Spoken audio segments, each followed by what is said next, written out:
The stars stopped twinkling above Earth that Tuesday morning. Admiral Jake Morrison stood at the window of his command center, watching something that should not be possible. Space itself was bending, twisting like water going down a drain. The coffee cup in his hand had gone cold an hour ago, but he kept holding it anyway. "Sir, we're getting readings from every sensor station in the system," said Lieutenant Commander Steve Parker, his voice tight with worry. "Whatever's happening out there, it's big." Jake turned from the window. The command center buzzed with activity. Men and women in blue uniforms moved between computer screens, their faces lit by the glow of data that made no sense. Charts showed energy readings that broke their instruments. Radar screens showed empty space 1 second and massive objects the next. "How big?" Jake asked. Steve looked at his screen again, then back at his commander. "Sir, if our numbers are right, there are 50,000 ships out there."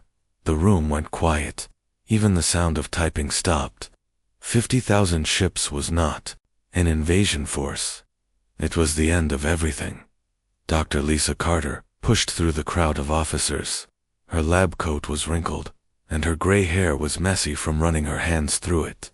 She had been Earth's top scientist for 20 years, but she looked like she had aged 5 years in the last hour. "Jake, we need to talk," she said. "The energy patterns match what we've seen in the old records. The ones from the colonies that went silent." Jake knew what she meant. In the past 50 years, 7 human colonies had simply stopped talking to Earth. No distress calls, no final messages. They were just gone.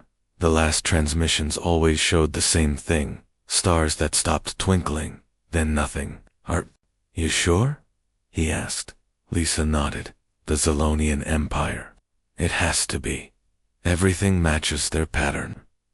Captain Rick Hayes stepped forward. He was young for a captain, only 35, but he had earned his rank in the Mars conflicts. His ship, the Defiant, was one of Earth's newest and strongest vessels. "What do we know about them?" Rick asked. Lisa pulled up a hologram in the center of the room. It showed a galaxy map with red dots scattered across it. Each dot was a world that had gone silent. "They call themselves the Zalonian Empire," she said. "We think they've been conquering worlds for 3,000 years. 847 planets have fallen to them. They follow the same pattern every time. Show up with overwhelming force, demand surrender, then either accept it or destroy everything." General Amy Brooks joined the group. She commanded Earth's ground forces and had fought in every major conflict for the past 15 years. Her uniform was perfectly pressed, but her eyes showed the weight of knowing what was coming. "What's their success rate?" she asked. 100%, Lisa said quietly. "No one has ever successfully fought them off. The few survivors we found all tell the same story. The Zalonians arrive, make their demands, and get what they want, always." Jake looked around the room at his officers.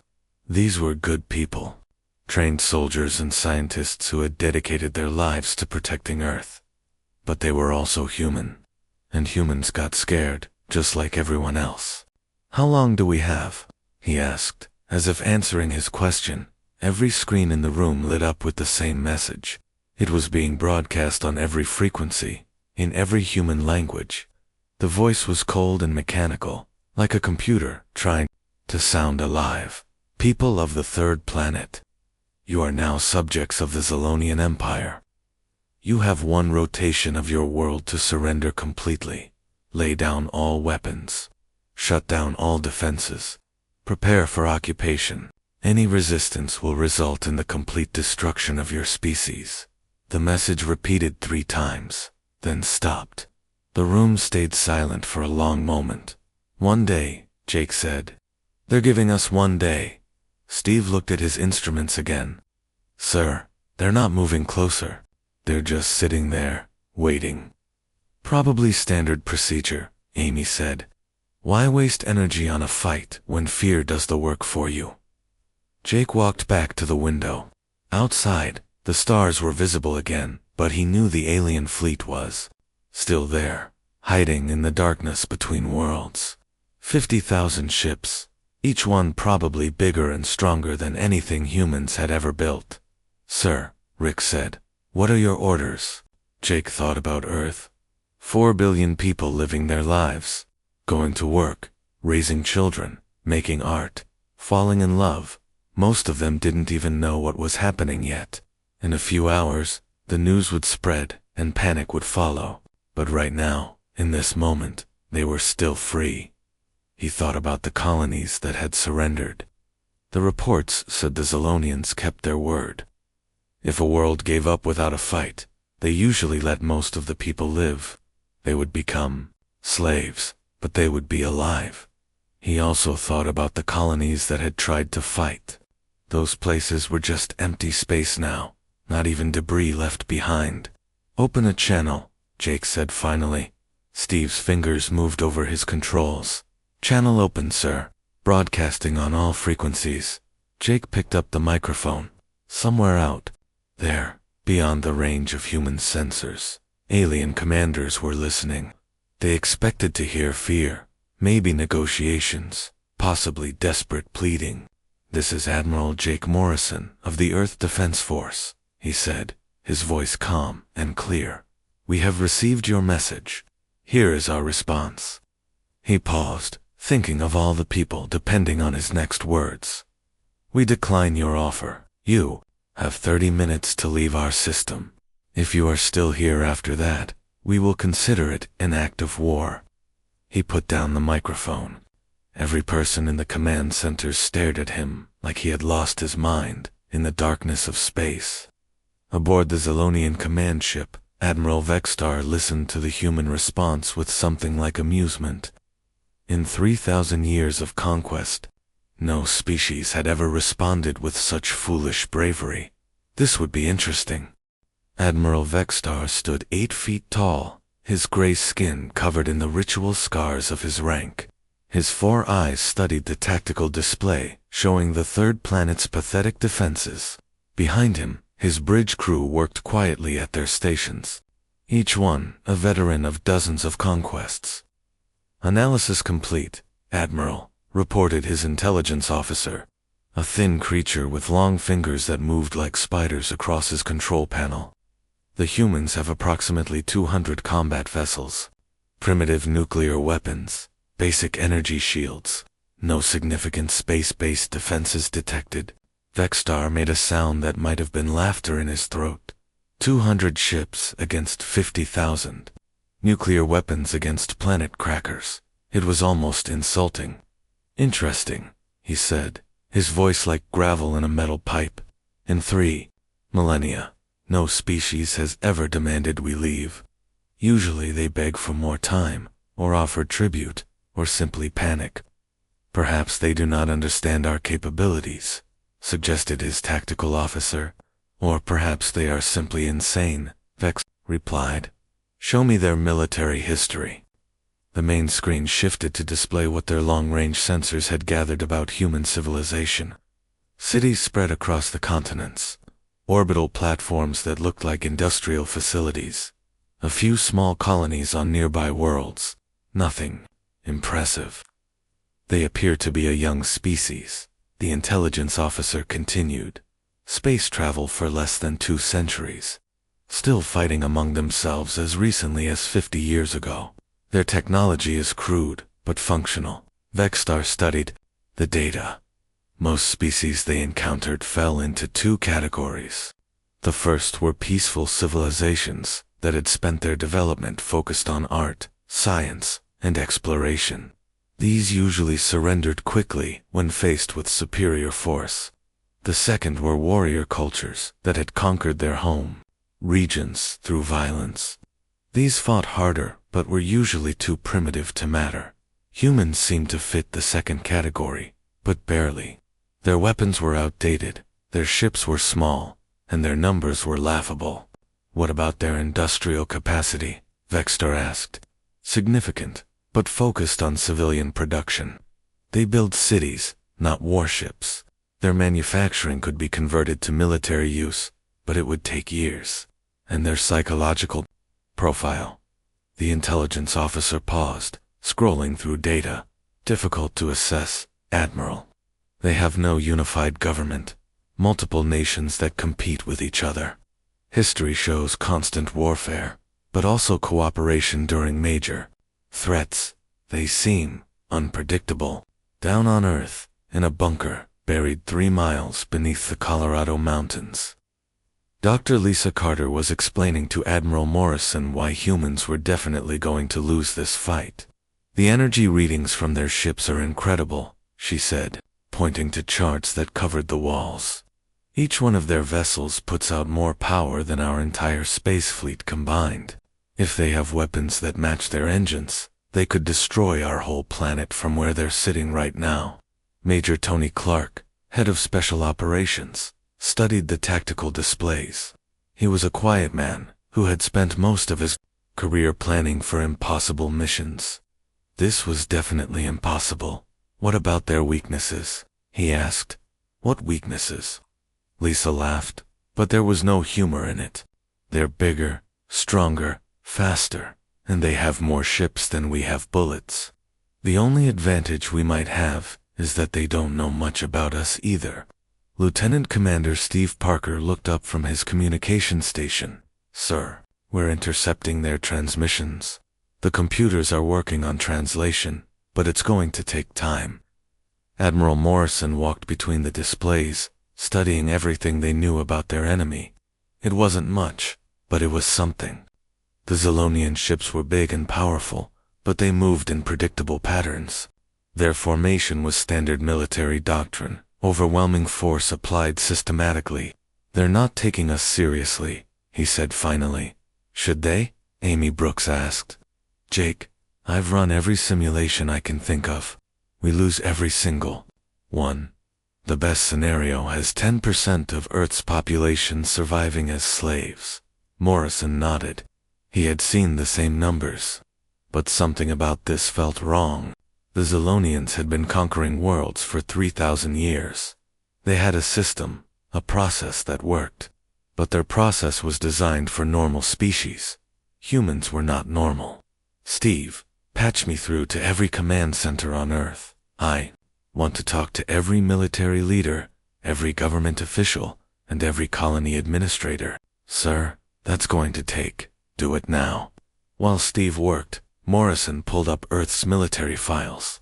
Not the public ones that showed their official fleet strength and defensive capabilities. The real files. The ones that showed what humans had actually been preparing for. 20 minutes later, he was looking at faces on screens from around the world and beyond. General Chen from the Asian Federation. Admiral Rodriguez from the South American Alliance. Commander Jackson from the Mars colonies. Dozens of others. People, Morrison said, you know why we're here. In 6 hours, we're either going to surrender to an alien empire or we're going to fight the most powerful military force in the galaxy. The smart choice is surrender, said General Chen. My analysts say we have no chance of victory. Mine too, agreed Admiral Rodriguez. But surrender means slavery for our children and grandchildren. Commander Jackson's image flickered as it traveled from Mars. The colonies are with Earth. If we're going to fight, we fight together. Morrison looked at each face on the screen. These were leaders who had spent their careers preparing for human enemies. They understood tactics, strategy, and logistics. They also understood that sometimes you had to fight even when you couldn't win. Here's what we know, Morrison said. The Zilonians have conquered 847 worlds using the same basic strategy. Overwhelming force, demand surrender, then either occupy or destroy. It works because most species are either too peaceful to fight or too primitive to matter. And we're too primitive to matter, said General Chen. Are we? Morrison asked. Lisa, show them the industrial numbers. Dr. Carter's data appeared on every screen. Production figures, manufacturing capacity, resource allocation. The numbers told a story that most people didn't know. For the past 50 years, Morrison continued, every major nation on Earth has been preparing for global war. The Mars conflicts, the resource wars, the corporate rebellions. We've been fighting each other constantly. Do you know what that means? The faces on the screens started to look interested. It means we've been optimizing for war, Morrison said. Every factory, every research lab, every training program has been designed with conflict in mind. We don't build cities to be beautiful. We build them to be defended. We don't make ships for exploration. We make them to survive combat. Major Clark spoke up. Sir, are you saying what I think you're saying?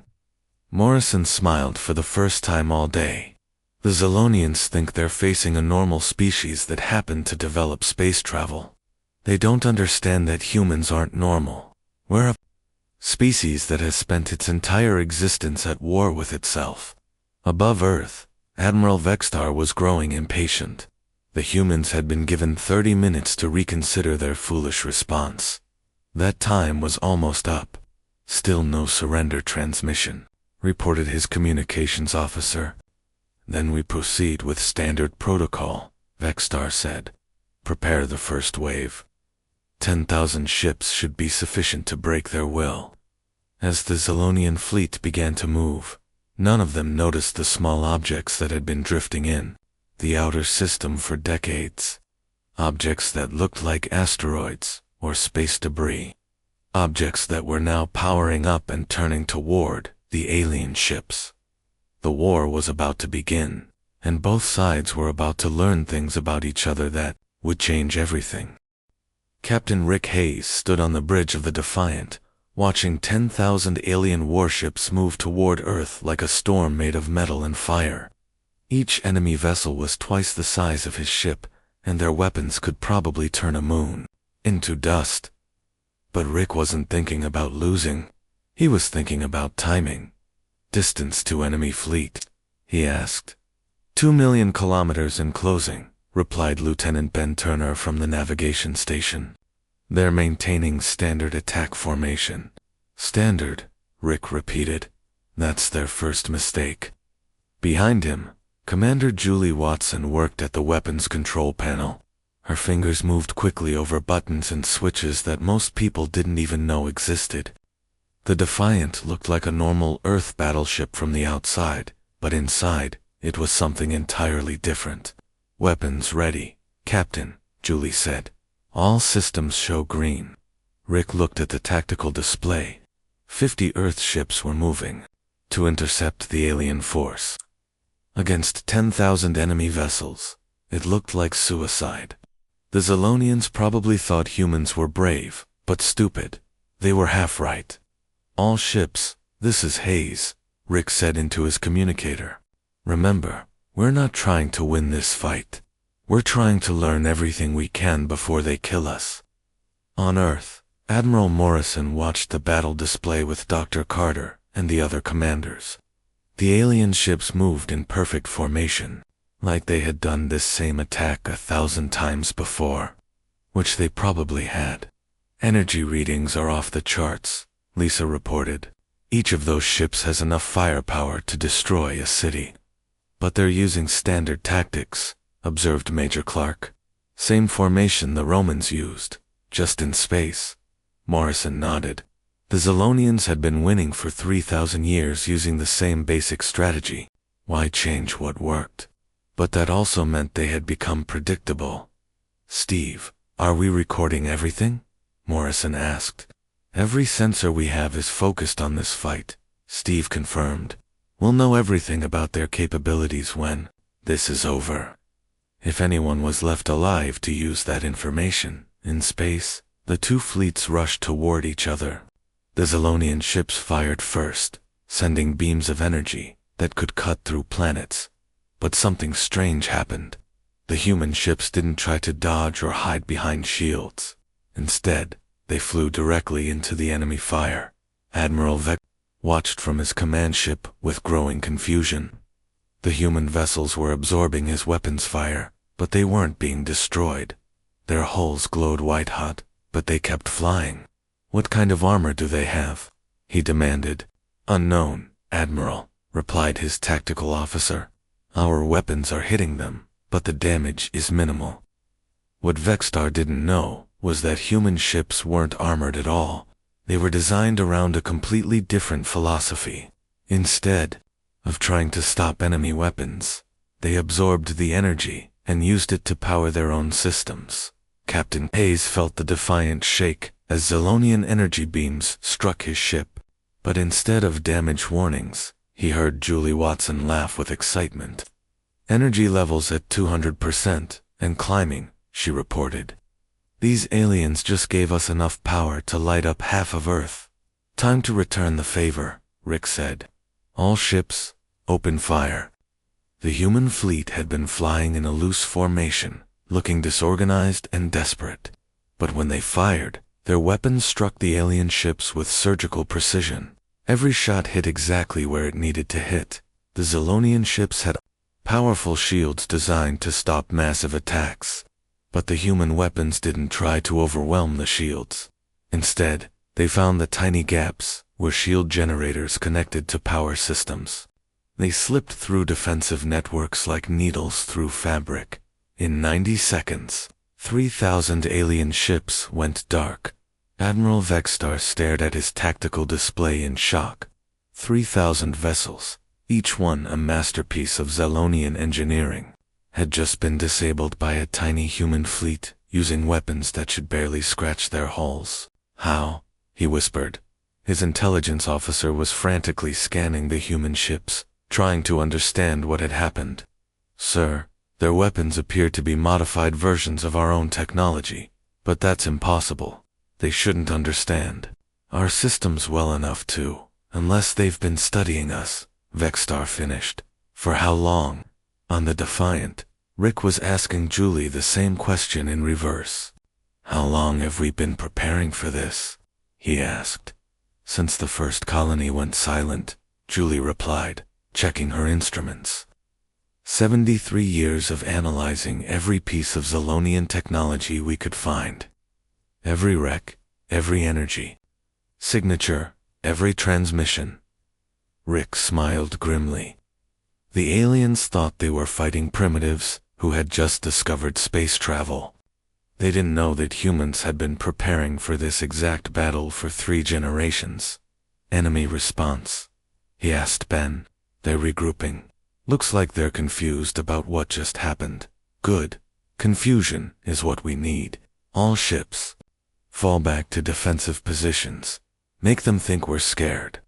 The human fleet began retreating toward Earth, moving in what looked like panic. The Zilonian commanders saw exactly what they expected to see, a primitive species that had gotten lucky once but was now running home to hide. Admiral Vextar studied the tactical situation. 3,000 ships lost, but he still had 47,000 left. The humans had maybe 40 ships remaining. The math was still overwhelmingly in his favor. "Sir," said his communications officer, "we're receiving a transmission from the human fleet. Put it through." Captain Hayes' face appeared on the main screen. He looked tired and worried, like a man who had just realized he was in over his head. "Admiral Vextar," Rick said, "I am Captain Rick Hayes of the Earthship Defiant. We've seen what your weapons can do.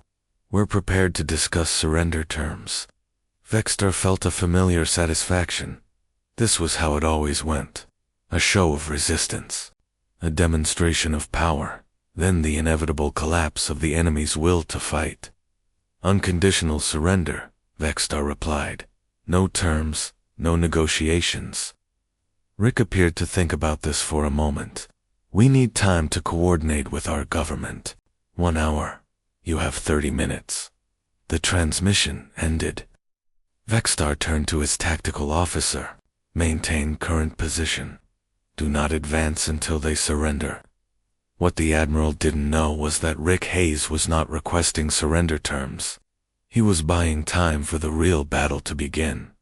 On Earth, Dr. Carter was analyzing the data from the first engagement with growing excitement. "Jake, this is incredible," she said.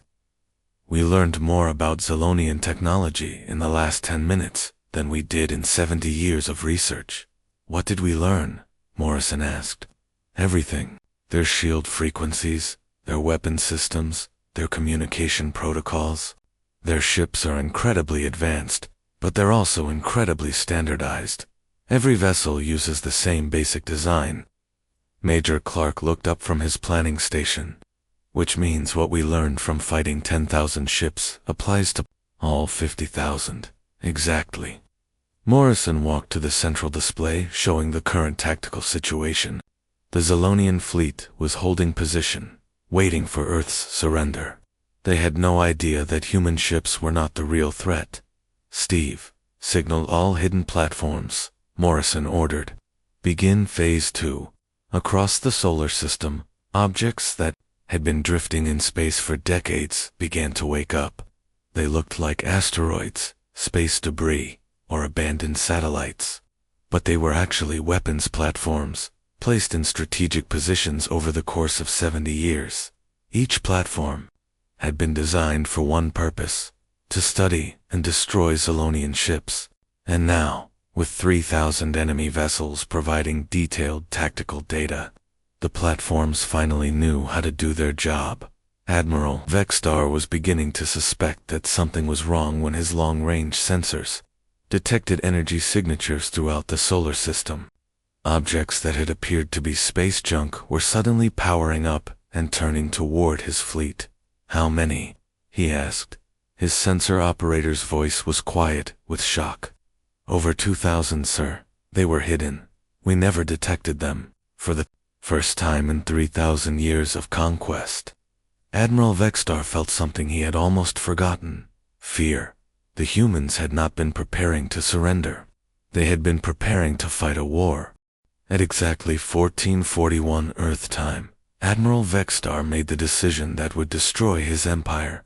Faced with unexpected resistance and hidden weapons platforms, he did what Zilonian commanders had done for 3,000 years. He committed his entire fleet to crush the enemy through overwhelming force. "All ships advance," he ordered. "Total attack formation. I want every human vessel destroyed and their planet burning within the hour." 50,000 warships began moving toward Earth like a metal avalanche. It was the largest military force ever assembled by the Zilonian Empire, and it should have been enough to conquer 100 worlds. But Admiral Morrison was counting on exactly this response. "They took the bait," he said, watching the alien fleet commit to their attack. "Every single ship is now locked into Earth's gravity well. Steve, signal all deep space assets. Execute Thunderbolt." Dr. Carter looked up from her computer station with wide eyes. "Jake, the quantum computers have finished their analysis. We've cracked their entire command structure. Everything. Ship identification codes, communication frequencies, command hierarchies, supply line locations." She paused, hardly believing her own words. "We know where every Zilonian base is located. We know their patrol routes, their industrial worlds, their civilian populations." On the main display, a three-dimensional map of the galaxy appeared. Red dots showed Zilonian territory, spread across thousands of star systems. Blue lines connected their worlds, showing trade routes and military supply chains. It was the complete blueprint of an empire. Commander Frank Sullivan stepped forward from his cyber warfare station. He was a thin man with pale skin who rarely left his underground bunker, but he was Earth's best expert on electronic warfare. "Sir, we've also broken their computer networks," he reported. "Every ship in their fleet is connected to their central command system. We can see everything they see, hear everything they say." Morrison smiled coldly. The Zilonians thought they were facing a primitive species that barely understood space travel. They had no idea they were fighting an enemy that had spent 70 years learning to hack their technology. "How long do we have before their fleet reaches Earth?" Morrison asked. 18 minutes at current speed," replied Steve. "More than enough time." "Frank, begin the infiltration. I want control of their communication system. Lisa, start targeting their infrastructure worlds. Everyone else, prepare for the largest military operation in human history. In the depths of space, Captain Ellen Martinez sat in the command chair of the stealth ship Shadowhawk. Her vessel was invisible to Zolonian sensors, having been designed specifically to penetrate enemy territory undetected. For the past 5 years, she had been mapping Zolonian space, identifying targets, and preparing for this moment. Distance to primary target, she asked. 40,000 kilometers, replied her navigator. The Zolonian capital is directly ahead. Ellen looked at the massive space station that served as the heart of the alien empire. It was beautiful in a way, like a crystal sculpture floating among the stars. Home to 50 million Zolonians, including their government, their military command, and their emperor. All stealth ships. This is Martinez, she said into her communicator. You have your targets. Remember, we're not just attacking military installations. We're attacking their ability to govern, to communicate, and to maintain order. Across Zolonian space, 200 human ships began materializing near key targets. They had been traveling for months through hidden jump routes, positioning themselves for simultaneous strikes against every important world in the Empire. The Zolonians had made a fatal mistake. They had brought their entire military force to Earth, leaving their home territory defended by nothing more than police ships and customs patrols. At 1443, the attack began. Captain Danny Lewis led the assault on the Zolonian industrial world of Carthax. His ship, the Vengeance, dropped out of hyperspace directly above the planet's main manufacturing complex. The facility below produced weapons for the entire Zolonian fleet. Target the fusion reactors, Danny ordered. I want this place dark for the next century. His weapons officer, Lieutenant Sarah Kim, locked onto the massive power plants that fed the industrial complex. Reactors targeted, firing the human weapons, were not designed to destroy buildings or kill civilians. They were designed to cripple infrastructure.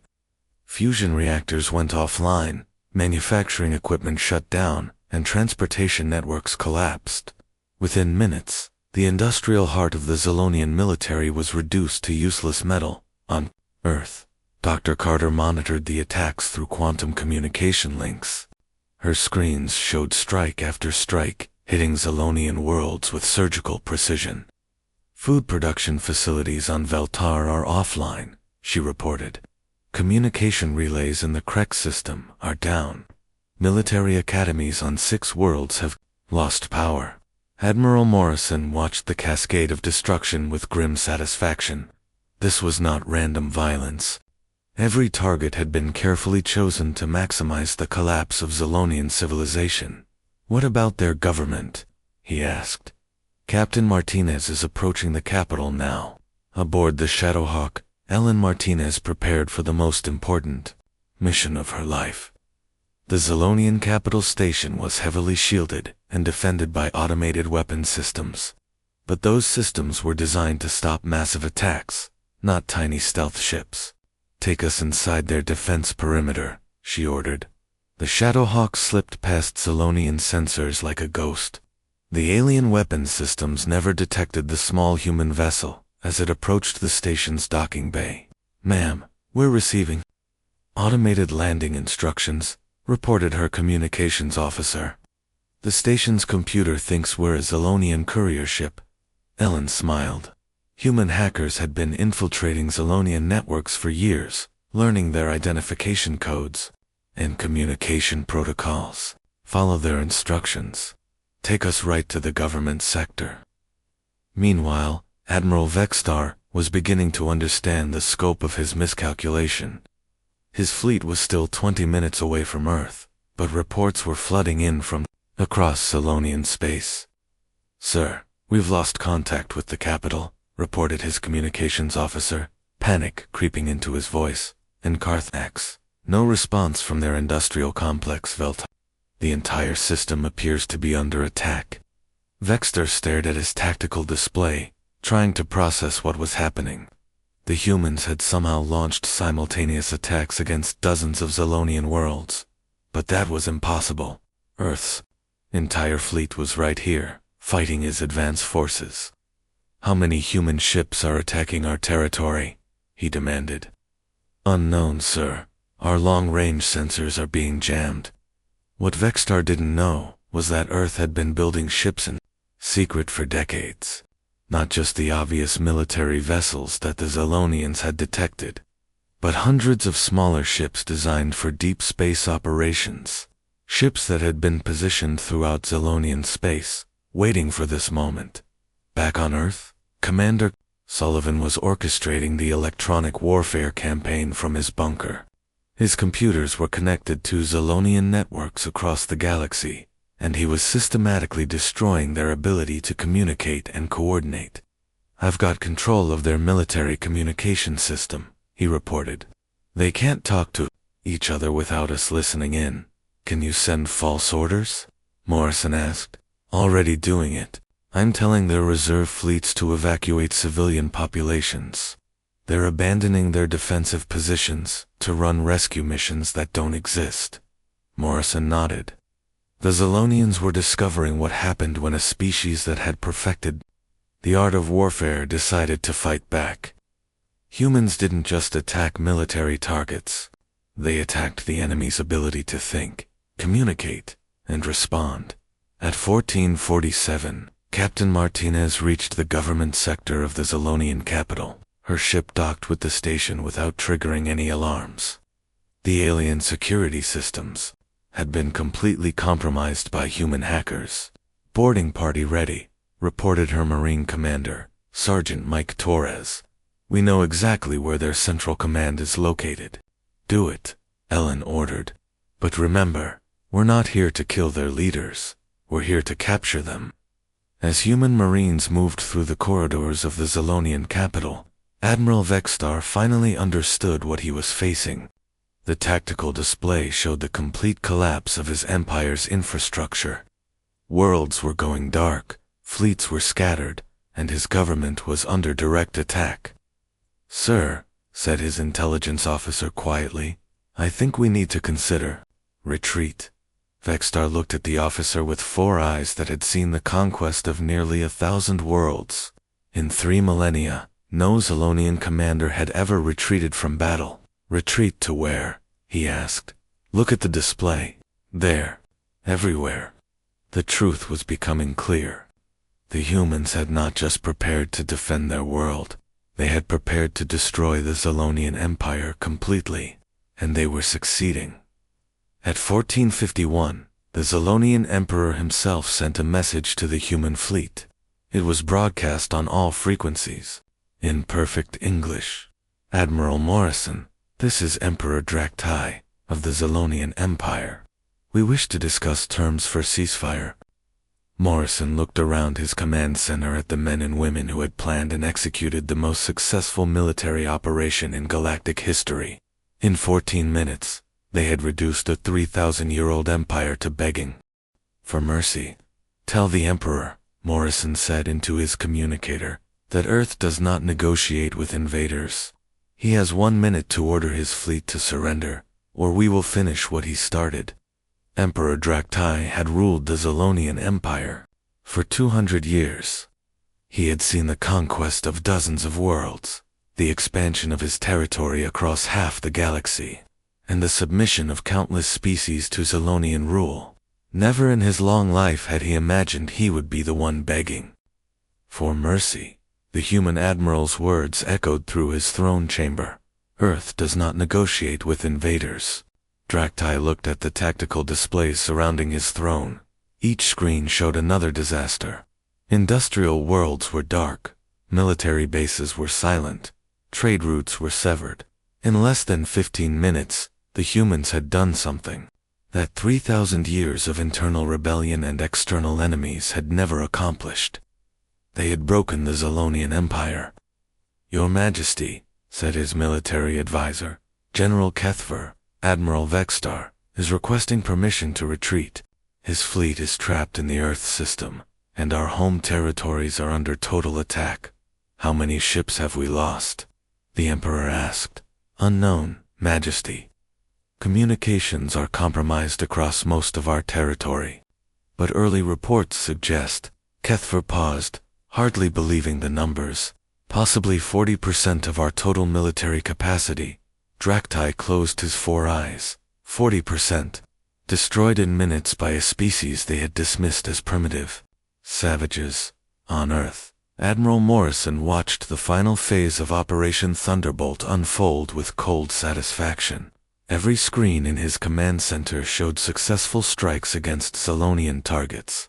Their empire was collapsing faster than anyone had thought possible. Status report, he ordered. Dr. Carter looked up from her analysis station. 63 Zolonian worlds have lost primary infrastructure.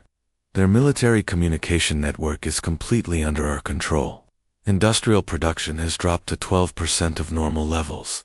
Casualties, Morrison asked. Minimal on both sides, sir. We're targeting infrastructure and command systems, not population centers. Most Zolonian civilians are safe, but their civilization has effectively stopped functioning. Morrison nodded. This had never been about genocide. It was about demonstrating to the galaxy that Earth was not a world to be conquered. The message had to be clear and unmistakable. General Amy Brooks stepped forward from the ground operations station. Sir, our marine units have captured the Zolonian capital station. Emperor Draktai and his entire government are in custody. Any resistance? Minimal. Their security forces surrendered when they realized their own weapons wouldn't fire. Commander Sullivan had hacked their entire defense network. In space above Earth, Admiral Vextar sat in his command chair, staring at a tactical display that showed the impossible. His mighty fleet, 50,000 of the most advanced warships in the galaxy, was completely surrounded by what appeared to be empty space. But the space wasn't empty. Human weapons platforms, invisible to Zolonian sensors, had formed a perfect sphere around his fleet. Every ship under his command was targeted by multiple weapon systems. If he gave the order to fight, his entire force would be destroyed in seconds. Sir, said his tactical officer, the humans are broadcasting a message. Admiral Morrison's face appeared on the main screen. He looked calm, professional, and completely in control of the situation. Admiral Vextar, Morrison said, your emperor has been captured. Your empire's infrastructure has been destroyed. Your fleet is surrounded and outgunned. You have 30 seconds to order your ships to power down their weapons and prepare for boarding. Vextar had commanded fleets for over a century. He had conquered worlds, destroyed civilizations, and brought terror to countless species. But he had never faced anything like this. How? He whispered. Morrison seemed to hear the question. You want to know how a primitive species defeated the mighty Zolonian Empire? The answer is simple. You made the same mistake that every bully makes. You assumed that because we were smaller, we were weaker. The human admiral paused, letting his words sink in. For 3,000 years, your empire conquered worlds that valued peace over preparation. Species that spent their time building art instead of weapons. Civilizations that chose exploration over exploitation. You got used to easy victories. Vextar realized that Morrison was right. Every world they had conquered had followed the same pattern. Initial resistance, then collapse when faced with superior force. The Zolonians had never fought a species that had spent its entire existence preparing for war. But humans are different, Morrison continued. We've been fighting each other since we discovered fire. We've perfected the art of destroying things that are bigger and stronger than we are. When you showed up with your overwhelming force, you didn't scare us. You just gave us something new to figure out how to kill. On Vextar's tactical display, the human weapons platforms became visible as they powered up their targeting systems. Thousands of them, each one small enough to hide in an asteroid field, but powerful enough to destroy a battleship. 20 seconds, Admiral, Morrison said. Vextar looked around his bridge at officers who had served him faithfully for decades. They were all staring at him, waiting for orders that could save their lives or end them. Sir, asked his weapons officer. Vextar thought about the 3,000 years of Zolonian dominance that was ending with his decision. He thought about the empire that had ruled half the galaxy and would now be remembered as the civilization that was destroyed in 14 minutes by a species they had underestimated. "Power down all weapons," he said quietly. "Sir, you heard me. Power down all weapons. Signal the fleet to prepare for boarding. We surrender." Across the Zolonian fleet, 50,000 warships went dark. The most powerful military force in galactic history had just surrendered without firing a shot in their own defense. On Earth, the command center erupted in cheers.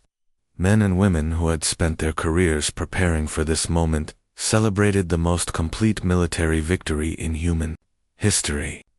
They had not just defeated an invasion, they had conquered an empire. But Admiral Morrison didn't celebrate. He walked to the window and looked up at the stars, thinking about what came next. "Sir," said Steve Parker, "we're receiving surrender messages from Zolonian forces throughout the galaxy. It's over." Morrison nodded. The shooting war was over, but the real work was just beginning. Earth now controlled the largest empire in galactic history. Billions of alien civilians were looking to humans for leadership. Trade routes that had existed for millennia needed to be maintained. An entire civilization needed to be rebuilt. "Get me a channel to all human forces," Morrison ordered. When the communication was ready, he spoke to the thousands of men and women who had made this victory possible. "This is Admiral Morrison. Operation Thunderbolt is complete. The Zolonian Empire has surrendered unconditionally. But our job is not finished. We are now responsible for the safety and welfare of billions of people across hundreds of worlds. We did not fight this war to become conquerors. We fought it to ensure that humanity would never again face the threat of extinction." He paused, choosing his words carefully. "Starting now, we begin the work of building something better than an empire. We're going to build a galaxy where species can grow and develop without fear of invasion, where civilizations can choose their own path without interference, where the strong protect the weak instead of preying on them." Dr. Carter looked up from her station. "Jake, we're receiving messages from dozens of species throughout the galaxy, worlds that were conquered by the Zolonians decades ago. They're asking if they're free now." Morrison smiled for the first time since the crisis began. "Tell them yes. Tell them they're free to govern themselves, to build their own futures, to explore the stars without fear." Captain Rick Hayes, his ship still floating among the disabled Zolonian fleet, sent a final message to Earth Command. "Admiral, this is Hayes. The Defiant is ready to begin escort duties for the enemy fleet. What are your orders for the prisoners?" Morrison thought about the 50,000 alien soldiers who had come to Earth expecting an easy victory and instead found themselves captives of a species they had underestimated. "Treat them with respect, Captain. They were following orders from leaders who made a bad decision. When this is over, they'll go home to help rebuild their worlds." As the sun set over Earth, Admiral Morrison stood in his command center, surrounded by the people who had just changed the course of galactic history. In 14 minutes, they had taken a relatively unknown species from the edge of extinction to the position of galactic leadership. The stars that had stopped twinkling that morning were visible again, but now they looked different. They no longer represented an infinite darkness full of unknown threats. They were destinations, opportunities, and new friends waiting to be discovered. Humanity had passed its first test as a spacefaring species. They had faced overwhelming odds and found a way to win. But more importantly, they had won in a way that made the galaxy safer for everyone. The age of the Zolonian Empire was over. The age of human leadership had begun, and across the galaxy, on hundreds of worlds, where people had lived in fear of conquest for thousands of years, civilians looked up at their own stars and whispered the same word: free.